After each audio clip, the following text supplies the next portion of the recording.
Our topic today is crucial conversations. How many of you know what that is?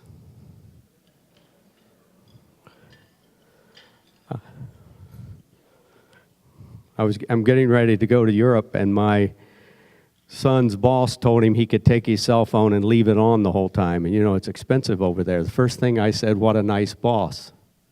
The first thing my wife said, why does he want to do that? Is he going to call him all the time he's there? So, two different ways of looking at things. Crucial conversations. We have with us today Dr. Cramer.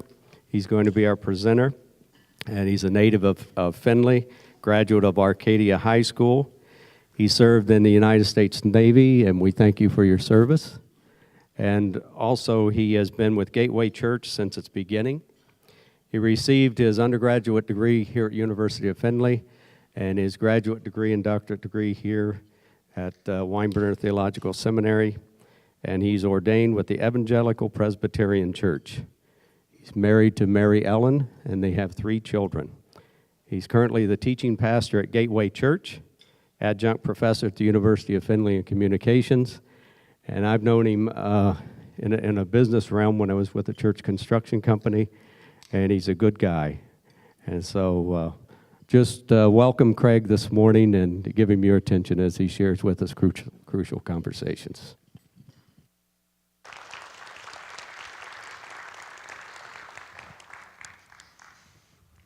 Thank you, Jim, as well, Dr. Draper, wherever in the world he is, and Lisa and Ginger, you've been even better than those guys are.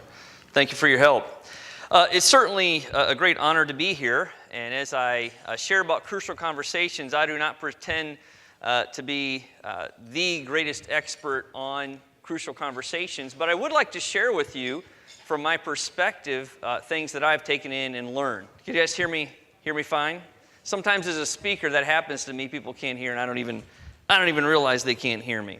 I want to start with the definition of a crucial conversation. And some of the information, not all of it, but some of what I'll be taking from is right from this book, Crucial Conversations by Patterson et al. And so I would encourage you to even look at this book to refine your skills. But I want to give you some basics and kind of help you on the road when you think about dealing with crucial conversations in your life. But let me begin with just defining what a crucial conversation is. Please just continue to eat, but please don't fall asleep while I'm talking.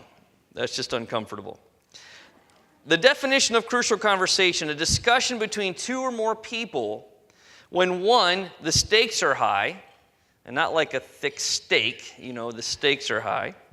Number 2, opinions vary, and number 3, emotions run strong.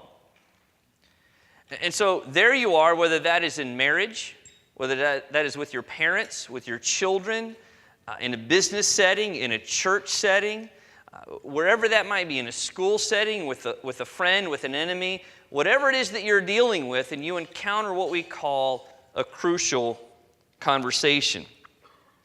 And I see this, and this comes maybe even from those who are more of an expert than I am. There are 3 ways that we tend to handle crucial conversations. Number 1, we avoid it. In fact, that's what we do most of the time. We avoid it. Number 2, we face it but handle it poorly. Or number 3, we face it and handle it well. Those are kind of the 3 options when we face a crucial conversation. I found this to be the realization where the problem lies. Number 1 is not having the conversation. So there you are, you're facing a crucial conversation, and what do? You avoid it. You just don't engage in it. You're dealing with a situation in a relationship, as a leader, as a subordinate, whatever the situation is that you're encountering, and you just avoid it. And why do you avoid it? Yeah, you're uncomfortable. You don't know if it's worth it to engage in that crucial conversation. Part of what I find is that we like people to like us, don't we? We like people to like us, and when we enter into a crucial conversation, there's a fear that someone won't like us, so we just don't engage in it. And then the second element that's not good is that we enter into the crucial conversation, but we don't handle it very well, and it ends up worse than if we would have avoided it. So, in essence, what I'm looking at is how do we handle these crucial conversations well? This is what research would find from experts. Then less than 1 out of 10 will engage in a crucial conversation when they probably should. Maybe you're sitting there at a staff meeting and someone says something, whether that's a boss, a subordinate, a peer, whomever it is, and you have this situation and you really believe, well, I need to really kind of check that person. What they said isn't right or isn't true, but what we do is we avoid it. So most of the time, we avoid it. So if you're honest with yourself, there are a lot of crucial conversations that you probably should have, but you don't have. What you do is you just avoid that crucial conversation. And what I want to do is I want to help you to determine to engage in crucial conversations, and not just engage in them, but I would say it's more of an art, but I want you to hone your craft in navigating crucial conversations in your sphere of influence. Here are the benefits that they found. Number one, those who are able to do it well boost their career. They tend to be more successful, whether that's going up the ladder or more successful in their business, more successful in their ministry. Those who can navigate crucial conversations well, they tend to be the influencers in their career. Number two, it improves your organization. Sometimes we're pretty selfish people. We just think about what is the benefit for me. But the reality is, wherever it is that you are, whatever situation, whether your family, whether the ministry in which you labor, whether the workplace, whether the school in which you work, wherever that is, when you are able to do that well, you improve that organization. Number three, you improve your relationships with those in your world. You have better relationships with your spouse, better relationships with your kids, better relationships with your parents, better relationships with those you go to church with, better relationships with those at work, better relationships with your boss, your bosses, your higher-ups, better relationships with your subordinates and your peers, and you're able to get things done better. And number four is those who are able to navigate crucial conversations well, they tend to have better health. Why? Why do they tend to have better health than those who do not enter into crucial conversations or who do not handle crucial conversations well? Why? Why do they have better health? If you're able to navigate tough talks with people, and you're able to go deep with people with issues that maybe you're having in a relationship or in the workplace or wherever it is, if you're able to do that well and come to a very productive point, what does that do to your relationships? You tend to have more peace. And when you have more peace, you just tend to be more decompressed, and your body tends to be healthier. It makes sense. And so I'm just laying a foundation, even, I would say, for a reason to engage in crucial conversations well. I want to read some scripture. Obviously, I'm a pastor. And for me, the Word of God is the standard by which I desire to live and the authority for my life. And I want you to hear these verses in Luke chapter 12, verses 16 to 18. This is what the Apostle Paul, the author of this book, writes. He says this, "Live in harmony with one another. Do not be proud, but be willing to associate with people of low position. Do not be conceited. Do not repay anyone evil for evil.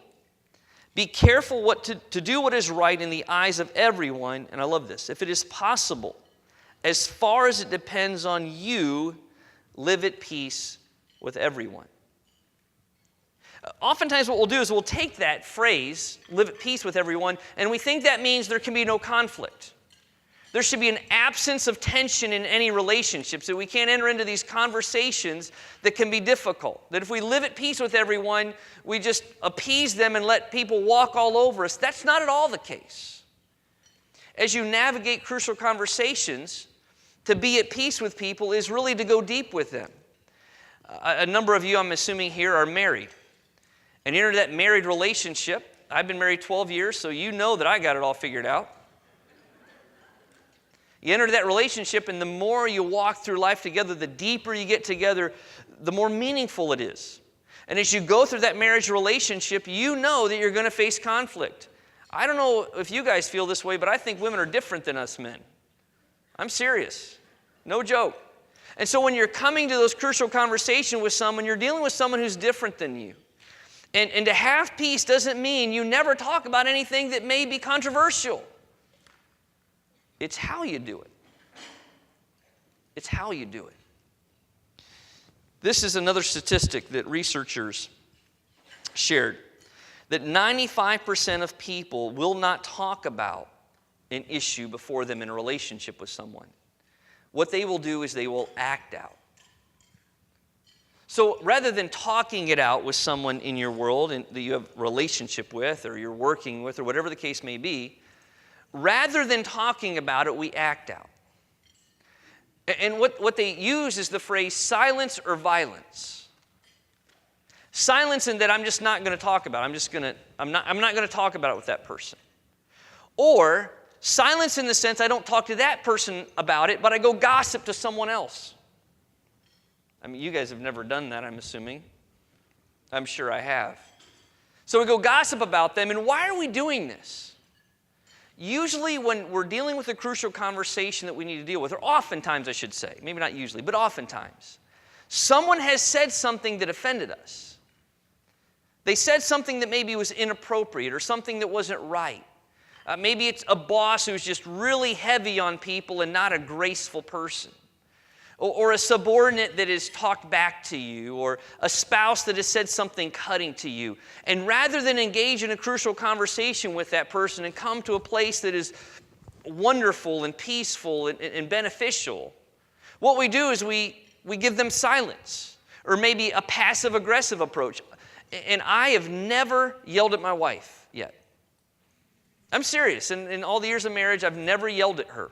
I do the mature thing, I just don't talk.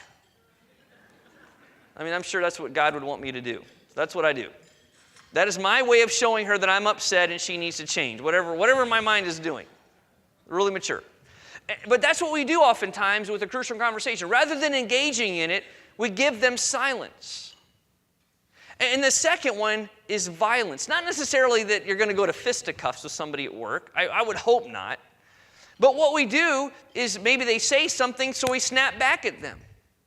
So, well, you're an idiot and don't even know what you're talking about. We just violence. And rather than really engaging in something that's productive, and for me as a pastor, God glorifying, what we do is we are silent or we are violent. We don't deal with the issue at hand. I want you to think about this. Then 19 out of 20 times, what we're doing based on their research and observation of many layered relationships that we deal with, we're not talking it out or acting it out. And I'm not trying to talk about some political correctness. I'm talking about something that is truly productive.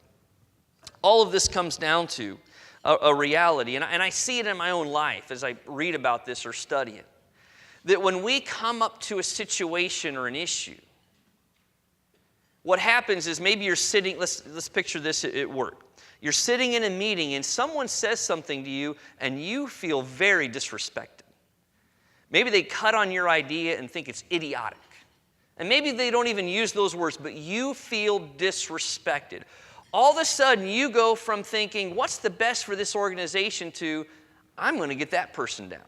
I'm going to disrespect that person. I'm going to get back at them, rather than saying, what is really best here? And they say that there's literally like a chemical reaction taking place in our bodies. And I'm not justifying sin. At all, I'm not justifying sin. But these things happen, and we need to take control over what's happening. And from my perspective, allow God to take control of our hearts and our minds and surrender to what His will is. Deep down, what it is, it's a heart issue. It's a heart issue. It's an issue of motivation. And I want you to think about that for a moment. Someone disrespects you in a staff meeting and they say something to you that makes you look like an idiot to everyone else. At least that's the way you perceive it. And all of a sudden you go to that place where you are getting back at them and you are cutting them down and you're going to start criticizing them. And all of a sudden, there's this big spat in a staff meeting rather than going somewhere that would be productive for the business, for the school, for the church, for the ministry. I want you to think about this for a moment. That when you get to that point that you ask, okay, what is really the best for all involved? But I want to read the scripture first. Matthew 22, verses 36 to 40. Words that most of you probably have heard before. Maybe some of you have not. There are some religious leaders of the day, and they come to Jesus. And they're going to ask him a question. This is what they say. They say, "Teacher, which is the greatest commandment in the law?" Jesus replied, "Love the Lord your God with all your heart, with all your soul, and with all your mind. This is the first and greatest commandment. And the second is like it, love your neighbor as yourself. All the law and the prophets hang on these two commandments." So in other words, you're in that moment, you're in this issue, you're dealing with a situation at staff, maybe it's your spouse, maybe it's your children, maybe it's your parents, maybe it's your siblings, whomever it is that you're dealing with, a friend, and you feel disrespected, and we hate to feel disrespected, and the problem comes in us being felt disrespected, we become the center of our world. And all we're thinking about is self-preservation, and I want respect. That becomes my goal. That becomes my goal over everything else. Over the blessing of other people, over the best for our organization, it becomes, I need to be respected. And so we start acting out in such a way that the goal is for me to be respected. But I want you to step back and just hear the words of Jesus. And I understand some of you here may not agree with my belief in God's Word. I understand that. But I want you to hear this. What God is saying here, what Jesus is saying, God's Son, He's saying, love God number one. Put Him above everything else. Everything else we do flows out of that, loving God. And secondly, loving others. Loving others. Wanting the best for others. And from my perspective as a pastor, as a Christ follower, is that Jesus loved me, and I've done a lot of stuff wrong. And so I've received that love. I've experienced it. And because of that, I am to give that love away. I am to love people even though they offend me, because I know I've offended God. And so we start there, and we step back a moment and say, no, wait a minute. Here I am in this meeting. Here I'm disrespected. I've been cut down. I feel offended. But I want to step back and say, now, what is going to glorify God here? Number two, what is really the best for that person and all those sitting around this, say, table right now in this meeting? And what's really the best for this organization? What's really the best for this organization? And certainly it's not wrong. I'm not at all saying that you don't address an issue with a person who offends you or disrespects you or hurts you or does something that's just wrong. That's not what I'm saying. That's not what I'm saying at all. But it's how you address it and the heart with which you address it. And what I want to challenge you to do, a real practical thing to do, is you're in the heat of that moment that you step back and say, no, I'm not going to engage in this and make my respect that which is the most important above everything else that I'm dealing with. Just step back a moment as you're dealing with some issue and someone disrespecting you. I would bet you're like me, you don't like to be disrespected. And there are times I have fought for it. I have 3 little kids. They do it all the time with each other. All of a sudden, I'm at home with my 4- and 6-year-old. My wife is off with the 8-year-old, and I got to go run the 4- and 6-year-old somewhere. And I'm off doing something, and all of a sudden I hear them fighting. And they're blaming each other. And you did this to me, and you did that to me. And it's like we become adults and do the same thing, but as adults. Is it not? That is my observation. So what we're doing is we're stepping back and saying, what ultimately is the real motive? What are we trying to accomplish? Where are we trying to go? Let's say as a ministry, as a church, as a school, as a business. Where is it we're trying to go as we're sitting around here and letting that be your desire and your motivation? So oftentimes what we do is we will dig into a conversation without stepping back and thinking. And we react rather than being trained to respond. And when we do that, that's usually a bad idea. Have you ever responded with emotion and you're like, I shouldn't have said that? In marriage, in life, in parenting, with your own parents, with coworkers, with bosses, with subordinates, with peers, and you respond just out of emotion to get back at someone? Yeah, we do that. I want to challenge you not to do that. I want to challenge you to discipline yourself, to step back a moment and just think before you just react. Here's one of the practical things I want to give to you. I want you to have as a goal when you're dealing with someone in a situation where you need to have a crucial conversation, and this is, I want to step back just one quick moment. I'm not suggesting that you're always right. In the crucial conversation, I'm not trying to suggest you or I that we are always right. We think that way sometimes, though, don't we? We think we're right. We think we got the right idea. We think we're justified. Don't live that way. Don't live always thinking you are right. That's not a very humble heart, to think you're always right all the time. I mean, sometimes I feel that way, but it isn't really a reality. Ask my wife. I'm not always right. But as you're dealing with that person and understanding, from my perspective as a Christian, that I'm no better than anyone else. I needed Jesus just like everyone else did. I've sinned. I'm no better than someone, no matter how heinous their sins are, at least in God's eyes. That as I'm dealing with that person, that you step back and say, how can I provide a safe place for them when we have this discussion? What do I mean by a safe place? A safe place, not necessarily the environment, but a safe place in the sense that when I'm coming to them to talk to them, let's say one-on-one in a crucial conversation, do they feel safe? And here's what I mean by that. That they understand and believe that I really want the best for them and I care about their problem. I love this quote from one of the authors here, Joseph Grenny. He's one of the authors of the Crucial Conversations book. And he spoke at the Leadership Summit. He said this, quote, "People never become defensive about what you're saying. People become defensive because of why they think you're saying it." Let me say it again, if you don't mind. Quote, "People never become defensive about what you're saying. People become defensive because of why they think you're saying it." Looking down to your motive. I mean, I don't want to pick on my little kids, but I see my nature in my children. And sometimes my children are like, I'll do this for you, I'll take care of that. But deep down, they have some kind of warped motivation for doing it because there's something they want. Rather than you enter into that conversation, and this is something so important, I'm not trying to say to fake it. My hope is that you're genuine.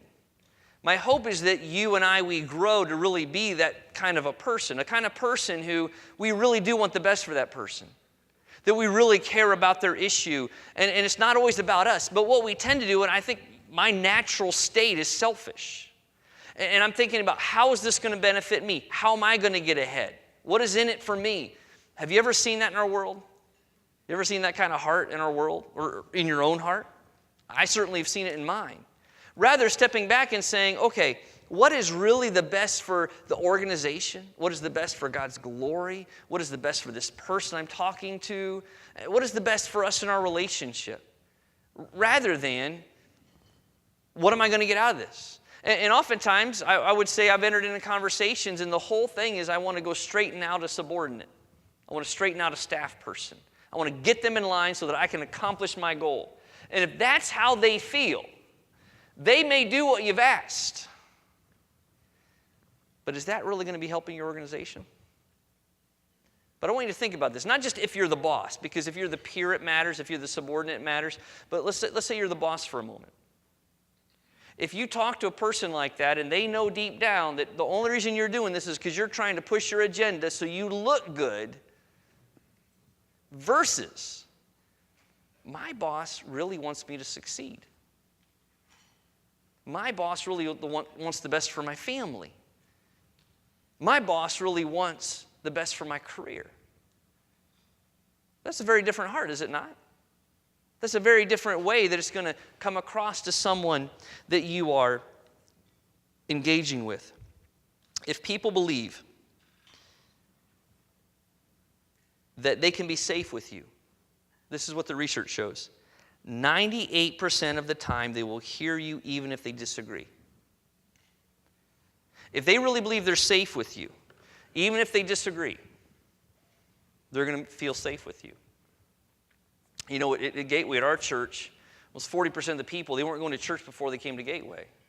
And one of the things I strive to do is that when they are coming, and I'm going to be speaking about something that many of them are going to be disagreeing with, I want to communicate that I care for them, even though they disagree with what I'm going to say. And I'd say it's so similar, a parallel there with you dealing with someone in your life, your spouse, your children, your parents, your friends, your coworkers, your peers, your higher ups, or those who are your subordinates. When you are, and not just in that moment, because you know what? If you're being fake about it, they're going to know it. They're really going to know it. But I want that just to be in your mind as you're entering into these crucial conversations. That you're not just thinking about what am I getting out of this, but how am I going to help these people? And as I help these people, I'm going to help the organization. As I help the organization, ultimately, you're going to be helping yourself. You will be. And ultimately, my prayer is that we glorify God. So as you deal with this, you can be 100% honest and 100% respectful. Because as you enter into crucial conversations, you're dealing with situations that are going to be tense, where there are going to be differing opinions, where emotions may run high. And any of you who've lived for very long, you've dealt with them. But be honest, how many times have you avoided them because you just didn't want to deal with it? In my role, I have a lot of opportunities to be in crucial conversations. A lot. And I am not saying I'm perfect at it. I'm not saying I do it well all the time, but it's my goal. And I want to work on that art and that craft to be more effective and I mean, as a Christian, I pray that God changes my heart, that it's not about me and pushing my agenda, or this not for my glory, but ultimately, at least for me, that it's for God's. So as you're dealing with people, it doesn't mean you're just being politically correct and you're just being really nice. You are doing it in a way that's getting to the heart of an issue. And so when you're, say you're dealing with a subordinate that has disrespected you in front of the staff, that you pull them aside and you help them to say, I really want the best for you, but I want to talk to you about that issue. And you do it in such a way that you're not coming down as just this authoritative person that's going to fire them, but you're trying to work with them. And it doesn't mean at some point you may need to fire that person. You might have to. It doesn't mean just because you're going through crucial conversations, all your relationships are going to be great and perfect. That's not at all what I'm saying. But as you do it, you're going to reap the benefits. Your organization will reap the benefits. You will reap the benefits. Your health will reap the benefits. And I believe those people that you're engaging with will reap those benefits. I love this. I love this other practical thing that I really want to speak to you about. That you don't fill in a story when you're dealing with people. Let's say someone comes in to a situation, they're talking to you, and they say something. Or they don't say something. How often has it happened in your life where you deal with a situation and you step back and you had this encounter with an individual, whether in a big setting or a one-on-one setting, small setting, whatever it was. You walk away and say, you know what I think that they were thinking? You know what they were doing? And you fill in your mind what you think they were saying. My wife said to me some time ago, she was telling me about her friend whose husband had gotten her this really expensive gift. And you know what I thought in my mind? I filled in a story. I said to myself, you know what my wife is communicating to me? She wants some really expensive gift, and she's wondering why she married this loser that didn't buy her a really expensive gift, and she probably wishes she married that other guy. I'm exaggerating a little bit, but some of that was going on in my mind. I'm filling in a story.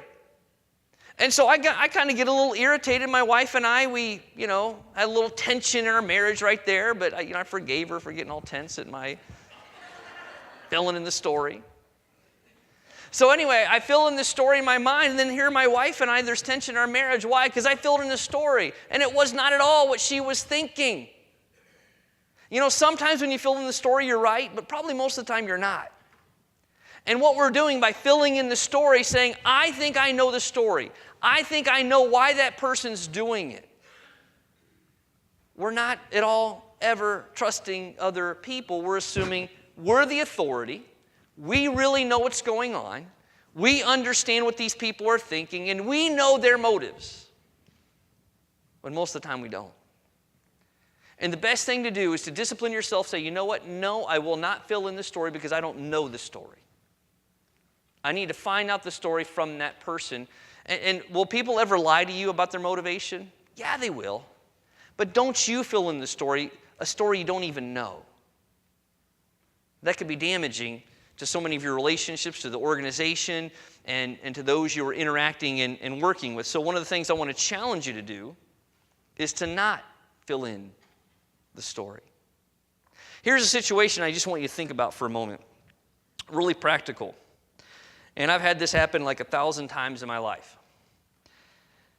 You ask a coworker, maybe a subordinate, to do something for you or for the company, for the school, the church, whatever.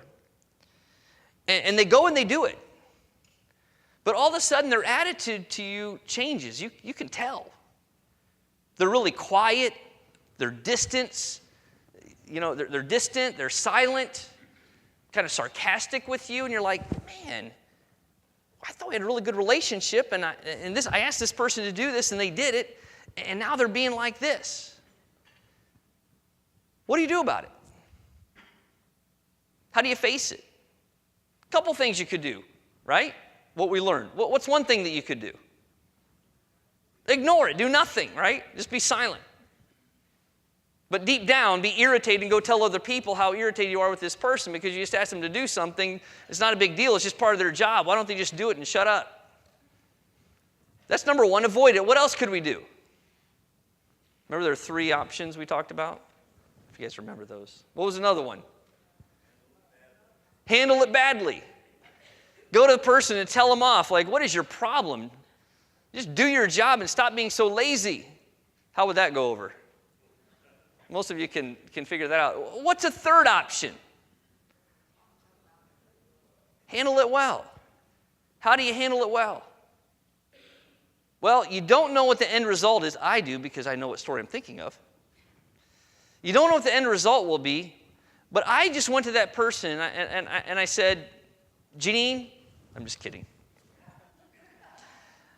Let's say Bob. That's a real generic name. It wasn't Bob. I said, Bob, I said, I asked you to do this the other day, and you did it. And ever since then, I felt like it's different. Like, are you upset with me?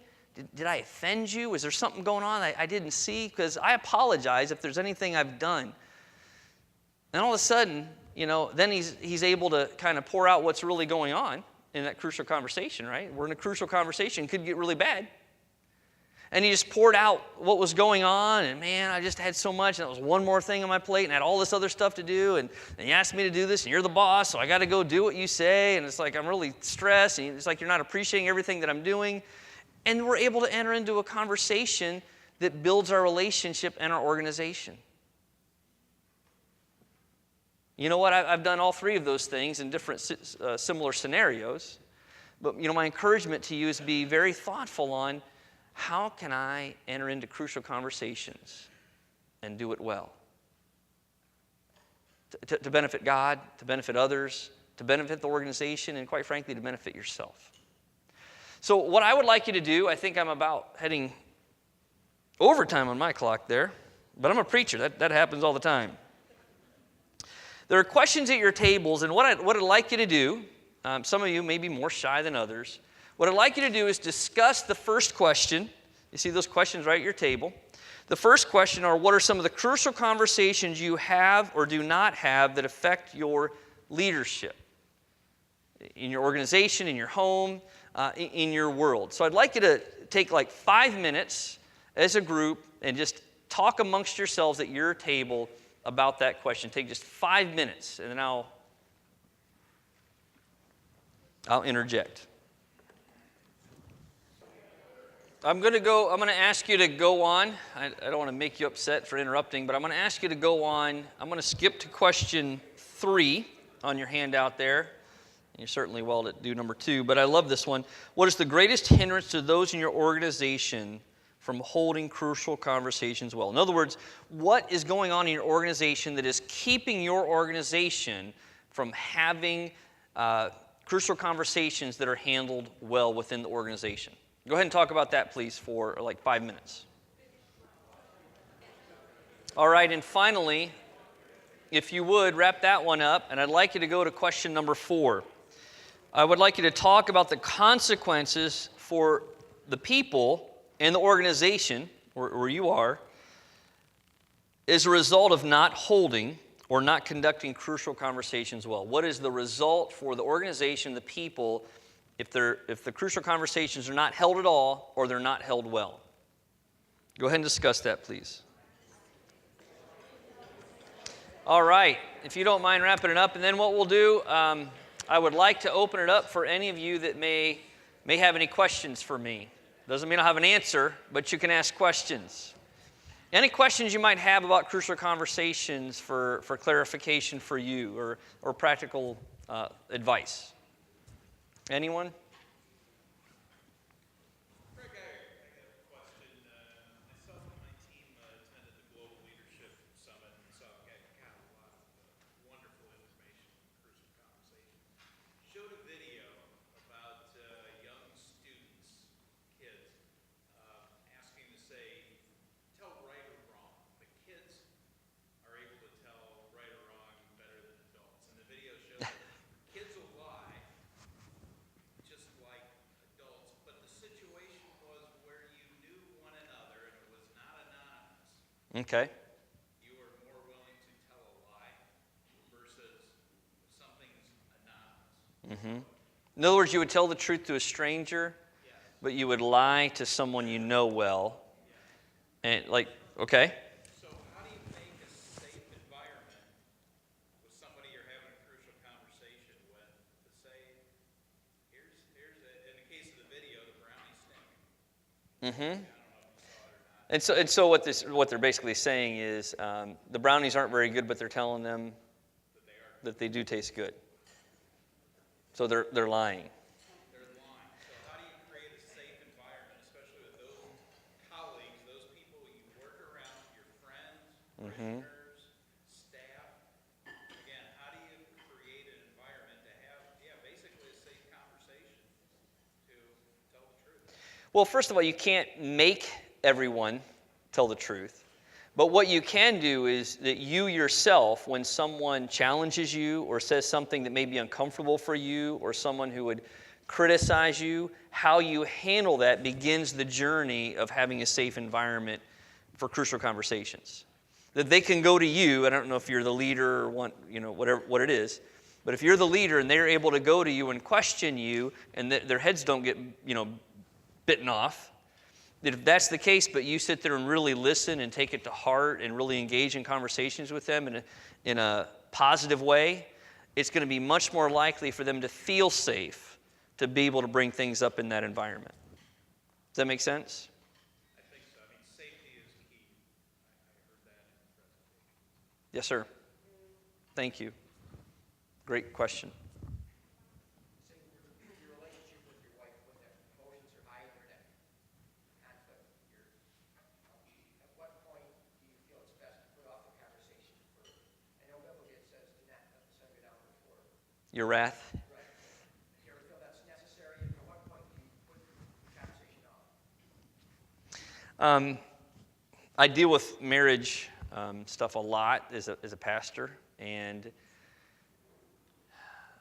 that is a great question. I mean, that is a great question. You're making me think. And I say it's a great question to help me have time to think. Do I believe it is appropriate at times maybe for both of you to go away and to pray My wife and I, that's probably what we would do, to have some space and pray, then come back together and engage in that conversation. When emotions, I think it can be very wise to do that, yes. When to do that, I would say, is if things are going on that are hurtful and unproductive, maybe it is time to step away and pray about it and then come back together and engage in that conversation. I mean, that would be my advice to a couple. That make sense? Any other questions? Jeannie?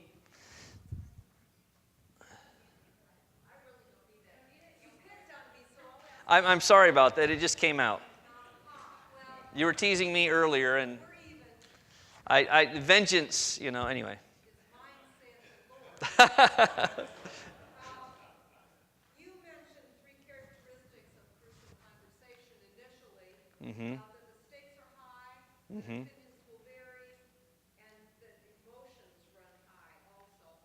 I'm wondering if I could rank those, or if you would rank those. It seems to me that emotional piece is probably the most important.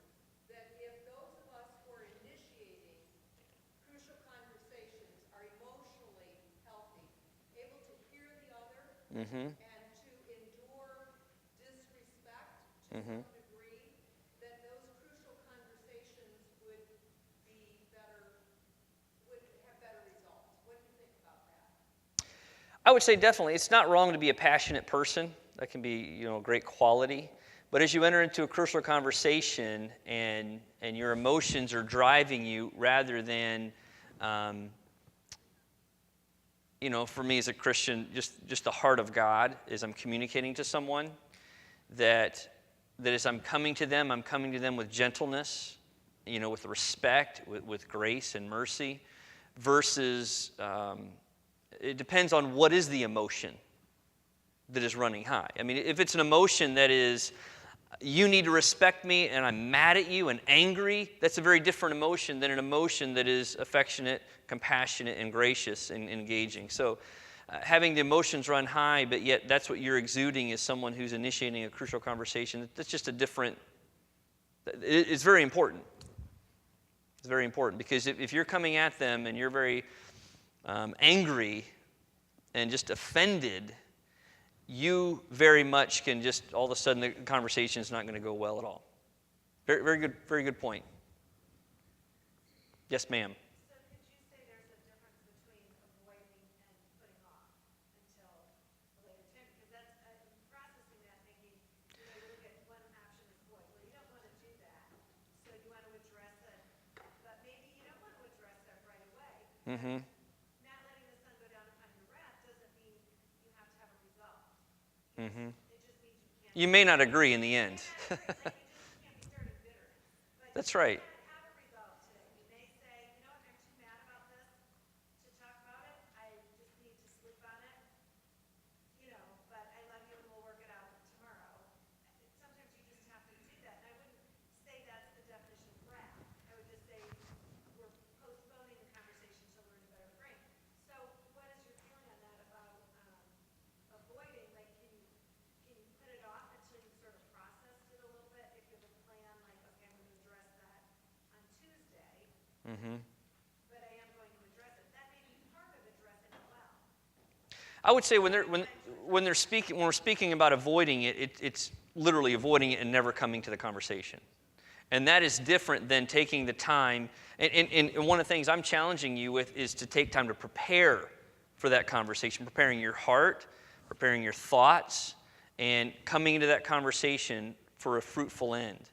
And so, no, I don't think at all it's wrong to make sure the timing is right. I mean, sometimes it's just not the right time to have that conversation. Yes, very good. Sir? Just a comment that part of being a healthy leader, I guess I take a little bit of whatever was the initial definition because of this.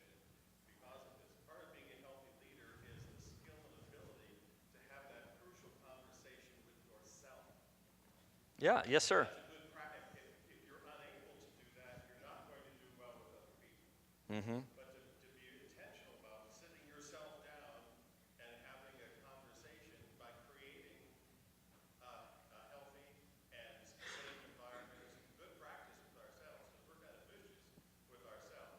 And that would be a good skill for a leader to work on, is having that self-crucial conversation. Would be good practice for then dealing with others. Very much so. In fact, I know the authors talk about that specifically in the actual book, that you have that conversation with yourself, that you have a check in your heart. What is my real motivation here? What is my issue? You know, where am I at fault in this situation? And as well, being prepared to hear from that other person where you might be at fault. Because the reality is, on some level, in different relationships, we're at fault at times. It may be hard to believe, but I believe that's true. Other questions? Lisa keeps tapping her wrist. I don't know why. Well, this be this last one, then I'll wrap up with some thoughts. Just maybe more of a comment where, Rick, right? yes, Yes. my fiance a few days ago where something took place and I was felt disrespect. And I wrote out, being from a very dysfunctional family, my parents would attack one another instead of attacking the issue. Mm-hmm. But I learned when to say, when you do this, or when you did this, or said this, this is how I felt. And I wrote it out actually, when she did this, this is how I felt. And she really appreciated that. And I just think that's really important sometimes, maybe to write it out, or to, when you're dealing with an issue in a relationship, to say, when you did this, or when you said this, this is how I felt. Yeah, specific instance rather than generally saying this is just who you are. Right, so attacking them, attacking the issue. Yes, very much so. And what you're doing as you deal with people is you are trying to get to what is really best, rather than coming at them and just attacking who they are, because then you feel disrespected, and then what are they now feeling? Disrespected. So let me wrap up with some final thoughts here, and I'll be here afterwards if you guys want to ask me questions. Not that I have all the answers, I do not pretend to, but what I want you just to have in your mind as you leave here, first of all, I'd really encourage you, to get this book and read it. The reason we're doing this is not to try to sell this book, that I get any money or the seminary does, but I find it very helpful in working out that art within you and that craft of conducting crucial conversations well. Within the relationships of your family, within your organization, within your friendships, that you have real skills at that. And ultimately, it's going to be, part of it is a change of heart as well. Realizing that you're quite frankly not always right. And that there's this humility as you're entering into those conversations, so that when you see something that's going on in your life, whether that's in your family, your work, friendship, whatever it is, whatever relationship it is, that you are willing to enter into that crucial conversation and think through it, seeking to do it well with humility, and looking for the areas, quite frankly, that where you may need to change, where you need to change. And when you're entering those conversations, thinking to yourself, what is my goal? Is my goal to honor God? Is my goal because I really want the best for that person? Is that why I'm doing this?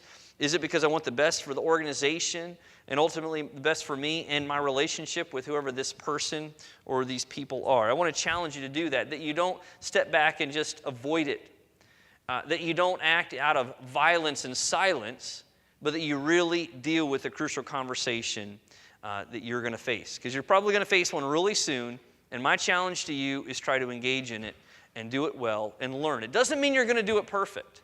Doesn't mean you're going to enter in. It's always going to end really, really well. But the more you do it and the better you become at that art, of that craft, the more effective you will be.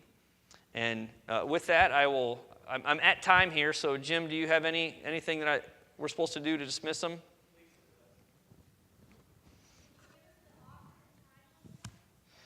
Patterson, Granny, McMillan, and Switzer. And there's she has it right there.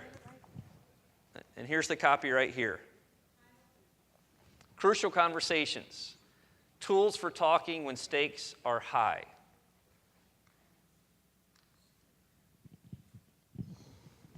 Thank you, Craig. Okay, we want to, that was good, wasn't it? Thank you so much.